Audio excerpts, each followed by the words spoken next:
ആ പോസ്റ്റർ കാണുമ്പോൾ പെട്ടെന്ന് നമുക്ക് മൈൻഡ് വരുന്നവരുടെ ഇതാണ്. ഞങ്ങളിത് എവിടെയും പറഞ്ഞിട്ടില്ലല്ലോ. നിങ്ങൾ തന്നെ ഊഹിച്ചിരിക്കുകയാണെങ്കിൽ അപ്പൊ നിങ്ങൾ പടം കാണാൻ വേണ്ടി വെയിറ്റ് ചെയ്യും. നിങ്ങൾ ഉറപ്പിച്ചിട്ട് ചോദിക്കും. തീർച്ചയായും ഞങ്ങളത് ഇത് ആ ഇൻസിഡന്റ് തന്നെയാണ് എന്ന് ഞങ്ങൾ പറയുകയാണെങ്കിൽ അതിനോട് നീതി പുലർത്തിയോ എന്നുള്ള ചോദ്യം നിങ്ങൾക്ക് ചോദിക്കാം. പക്ഷെ അതേസമയം ഞാൻ തിരിച്ച് അങ്ങോട്ട് പറയുന്നത് ഇതൊരു ഫിക്ഷണൽ കഥയാണ്. നമ്മൾ കാണുന്ന സിനിമകളെല്ലാം, നമ്മൾ കാണുന്ന ഫാന്റസി സിനിമകൾ ഒഴിച്ചു ബാക്കി എല്ലാ സിനിമകളും എന്തിൽ നിന്നുമൊക്കെ റിയൽ ലൈഫ് ഇൻസിഡന്റിൽ നിന്ന് ഇൻസ്പയർഡ് ആയിട്ട് അതിൽ കുറച്ച് ഫിക്ഷനും കൂടെ ആഡ് ചെയ്തിട്ടാണല്ലോ നമ്മളിവിടെ എല്ലാ സിനിമകളും ഉണ്ടാവും. അപ്പൊ അതുപോലൊരു സിനിമയായിട്ട് മാത്രം ഇതിനെ കാണുകയും ഈ സിനിമയിൽ പറയുന്ന വിഷയം നിങ്ങൾ വിട്ടേക്കും. ഈ സിനിമ നിങ്ങൾക്ക് തരുന്ന അനുഭവം എന്താണ് എന്നുള്ളത് മാത്രമായിരിക്കണം ഈ സിനിമയുടെ മേന്മ. അനുരാജ് ഇപ്പോൾ നേരത്തെ നമുക്ക് മുൻപേ യാത്ര ചെയ്ത സിനിമകളിൽ പോലും ഒരു ഇൻസിഡൻറ്റിനെ തന്നെ അല്ല പോർട്രേറ്റ് ചെയ്യാറ്.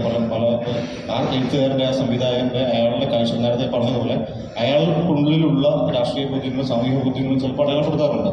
ഇപ്പോൾ നിരവധി സിനിമകൾ തന്നെ എടുത്തു നോക്കിയാൽ നമുക്ക് എക്സാമ്പിൾ അത് കുറേ നീണ്ട നേരെയുണ്ട്, പറയാൻ പറ്റില്ല.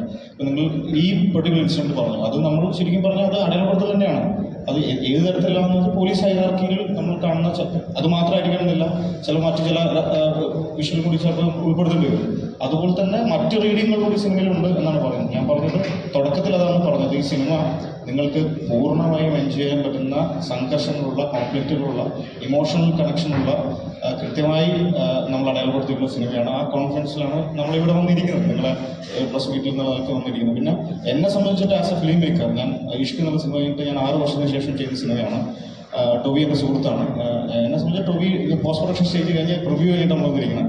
ആ ടോബിയുടെ one of the best performance ആണ് ഈ സിനിമയിൽ. അതെനിക്ക് അഹങ്കാരത്തോടു കൂടി തന്നെ പറയാൻ പറ്റും. എന്നെ വിസ്മയിപ്പിച്ച ചില മുഹൂർത്തങ്ങൾ, എന്നെ കരയിപ്പിച്ച, എന്നെ ഇമോഷണലി ടച്ച് ചെയ്ത ഒരുപാട് മുഹൂർത്തങ്ങൾ ഈ സിനിമയിലുണ്ട്. ടോബിയുടെ കരിയറിൽ തന്നെ അടയാളപ്പെടുത്താൻ പറ്റുന്ന ഒരു സിനിമയിൽ മാറും എന്നത് പൂർണ്ണ വിശ്വാസത്തോടു കൂടി ഞാൻ പറയുകയാണ്. ഇപ്പോൾ പിന്നെ അതിനകത്ത് എന്താ വെച്ചാൽ സത്യമായിട്ടും ഇത് അങ്ങനെയുള്ള കുറേ റിയൽ ഇൻസിഡൻസിനെ സിനിമയാക്കാൻ വേണ്ടിയിട്ട് എടുത്തിട്ടുള്ള സിനിമയല്ല ഇത്. ഈ സിനിമയ്ക്ക് കഥയും കഥാപാത്രമാണ് ആദ്യം ഉണ്ടായത്.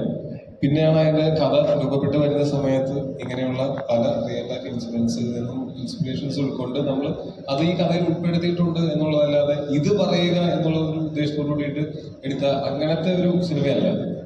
ഇപ്പോൾ നാളെ നമുക്കൊരു പറയാം, ഇപ്പൊ നടനെന്ന് പറയുന്നത് ടോവിക്കിന് പിന്മാറണം നമ്മളെന്ന് വെച്ചാൽ ഇത് രാഷ്ട്രീയക്കാരും പോലീസ് ഉദ്യോഗസ്ഥരും ഡോക്ടർമാരും എഞ്ചിനീയർമാരും ഇതല്ലാതെ കൂലിപ്പണിക്കാരും ഒക്കെ വില്ലന്മാരും നായകന്മാരും സഹകഥാപാത്രങ്ങളുമായിട്ടുള്ള എത്രയോ സിനിമകൾ കണ്ടിരിക്കുന്നു.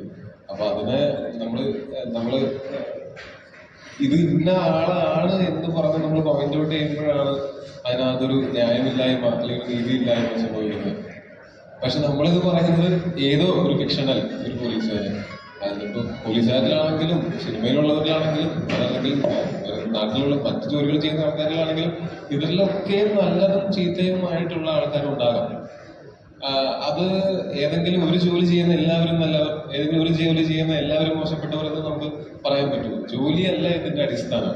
ഇവര് സമൂഹത്തിൽ പെരുമാറുന്നതും ഇവരുടെ ഒരു സമൂഹത്തിനെ പറ്റിയിട്ടും രാഷ്ട്രീയത്തിനെ പറ്റിയിട്ടുള്ള ഒരു ബോധ്യം, ഇതൊക്കെയാണ് ഇവര് സഹജീവികളോടുള്ള ഇവരുടെ സ്നേഹം, അല്ലെങ്കിൽ ഇവർ ചെയ്യുന്ന എന്തെങ്കിലും കാര്യങ്ങൾ മറ്റുള്ളവരെ എങ്ങനെ എഫക്ട് ചെയ്യുന്നു, ഇതെല്ലാം വെച്ചിട്ടാണ് ഒരു മനുഷ്യൻ നല്ല മനുഷ്യനാണോ ചീത്ത മനുഷ്യനാണോ എന്നുള്ളത് നമ്മൾ തീരുമാനിക്കുന്നത്.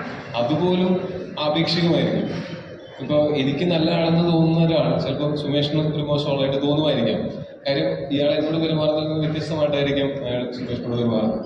അപ്പൊ അതിൻ്റെ അർത്ഥം വ്യക്തികളെക്കാളും അവരുടെ സാഹചര്യങ്ങളാണ് ഒരാളെ നല്ല കാര്യങ്ങളും മോശം കാര്യങ്ങളൊക്കെ ചെയ്യിക്കുന്നത് പലപ്പോഴും തോന്നിയിട്ടുണ്ട്. ഒരു മൊമെന്റിലുണ്ടാവുന്ന അവരുടെ ഒരു റിയാക്ഷൻ ആയിരിക്കാം ചിലപ്പോൾ അത് മറ്റുള്ളവർക്ക് നല്ലതായിട്ടും ചീത്തയായിട്ടൊക്കെ തോന്നാവുന്നത്.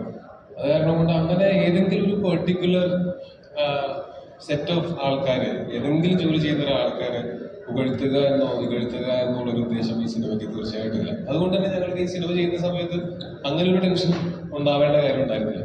ഇതിന്റെ ഒരു ഇതിവൃത്തം അറിയാൻ വേണ്ടിയിട്ട്